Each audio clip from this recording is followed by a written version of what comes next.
This is the nature of everything. Don't stay stuck. Okay, question for you. Do you ever have something going on that's right, and instead of enjoying it, you just find a way to blow it up? Every day. Yeah, for sure. Like your relationship is good, or the job's actually going well, and it's not even like some big dramatic blow up. You're not picking fights or anything. You just start running these little movies in your head about how it's not going to stay good. Oh, I've got all of the movies in my head. Yeah, you enjoy it for like a second, and then some director in your skull cuts to the scene where it all falls apart. And you're watching the trailer for the breakup or the layoff, and nothing's actually even gone wrong. So you're basically producing all of this like movie style content about your own downfall, and your downfall's not even happening. Yeah, it's in pre-production the whole time. And there's a real name for that pattern, and we're going to get into that on Friday. But today I want to ask you something different. If you knew for actual fact that things were going to go well, that everything was going to work out, not hoped, not thought, but you knew, what would you do differently starting today, like right now?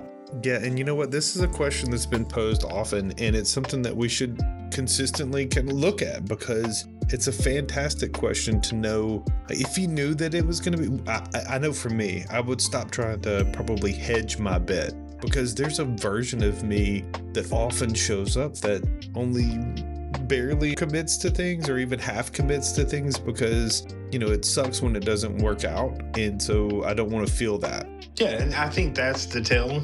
Certainty changes everything in your decisions. You make the call differently that you're avoiding. You know, you'd tell people about your goal instead of just hiding it in case it doesn't happen.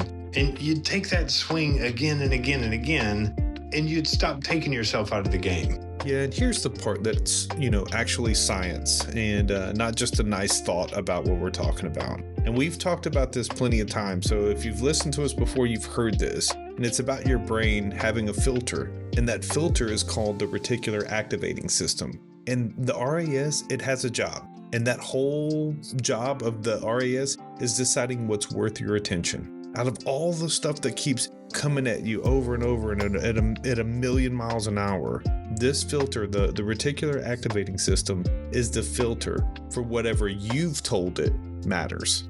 Yeah, so if you're bracing for the movie where it falls apart, well, it's going to fall apart. Yeah, probably, because your brain goes and finds that evidence for this movie that you're talking about. So whether it's the look on someone's face or the slow reply, you know, whatever it is, bad meetings, all of this stuff, like, because you're looking for it, it gets flagged as the evidence. It gets flagged as proof of what you're saying. So if we turn this around and we flip the question, and it starts looking for like that other kind of proof, the proof that we really want instead, like, that's what we want to do. It's the same brain. It's the same stuff is going on, same day, same routine. But if you're using a different filter, your brain will find different things. Yeah, which means that you don't need certainty to get the benefit of certainty. You just kind of borrow from the decision you would make. I think George Costanza had it. He said, you know, I'm going to do the opposite of everything I would do.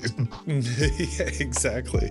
And there's one more piece to this, and this is often one that we all skip, is that saying the actual thing out loud to someone, that matters. A goal that lives only in your head is easy to quietly let go of and give up on, but not the ones that you've said out loud and said to other people. Now you gotta have a witness to it, and it puts it in better concrete. Yeah, and you know what? When you tell somebody about your ideas, that other person, they can also kind of see what you're going for. That's actually what people are for. People to share your experience with. Yeah, it's the community piece. It's that part to where we tap into the resources of that we have and that those around us have. And we don't want to squander that, because getting these practices in place, it's difficult to put those in place solo too often. And the other side of that is when we have a practice that we want to unmake, things, you know, habits and practices that we want to get out of, that's real difficult to do by yourself. Okay, so here's the move. You don't wait to feel certain. You act on the decision certainty would produce. Just say the goal out loud to someone, And do this on repeat. And it stops being a trick and it just becomes how you operate. You're just going to act as if you're certain. So look, Friday, we want to talk about where this pattern comes from, like how these practices get put in place, why your brain builds this stuff in the first place, and exactly how to catch yourself like in the middle of this so that you can decide what you want out of it. Before you go, just know it's time. Time to connect. Time to change the nature of everything. Find us at thenatureofeverything.com and don't stay stuck.